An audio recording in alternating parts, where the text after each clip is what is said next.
Hi అండి అందరికీ. Invisible thread piping హ్యాండ్‌కి ఏ విధంగా స్టిచ్ చేసుకోవాలో నేను ఈ వీడియోలో ఎక్స్‌ప్లెయిన్ చేస్తానండి. అయితే ముందుగా మనము రెడీ చేసి పెట్టుకున్న థ్రెడ్ పైపింగ్‌ని ఈ విధంగా పావించు వెడల్పుతో మనకి ఒరిజినల్ క్లాత్ పైన కుట్టయితే వేసేసుకోవాలి. అయితే ఇక్కడ మనకి ఇన్విజిబుల్ థ్రెడ్ పైపింగ్ ఏ విధంగా రెడీ చేసుకోవాలి అని చెప్పేసి మన ఛానల్లో ఫుల్ వీడియో ఉందండి.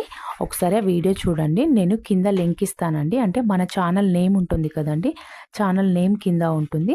నేను లింక్ ఇస్తాను, ఒకసారి చూడండి. అయితే ఇలా థ్రెడ్ పైపింగ్ అనేది స్టిచ్ చేసుకున్న తర్వాత మనకి కుట్ట అనేది బయటకు కనిపించకుండా ఉండడానికి లైనింగ్ క్లాత్తో చిన్నగా ఒక 1 ఇంచ్ వెడల్పుతో మనము ఇక్కడ థ్రెడ్ పైపింగ్ పై నుంచి ఈ లైనింగ్ క్లాత్ అనేది జాయింట్ చేసుకోవాలి.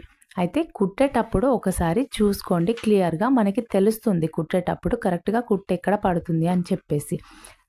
కరెక్ట్గా నాకు ఇక్కడ పైపింగ్ పక్కనే కుట్టు వచ్చిందండి.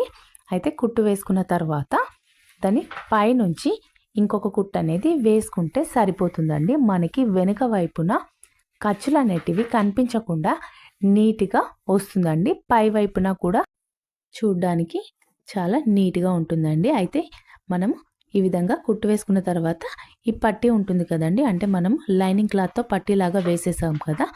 అయితే పట్టీలాగా వేసేసిన దాన్ని మనం హెమ్మింగ్ చేసుకున్నా సరిపోతుంది. లేదంటే లైనింగ్ క్లాత్ని ఈ విధంగా తిప్పేసి దాని పైనుంచి కుట్టు వేసేసుకుంటే సరిపోతుంది. 2 విధాలుగా కూడా వేసేసుకోవచ్చు అండి.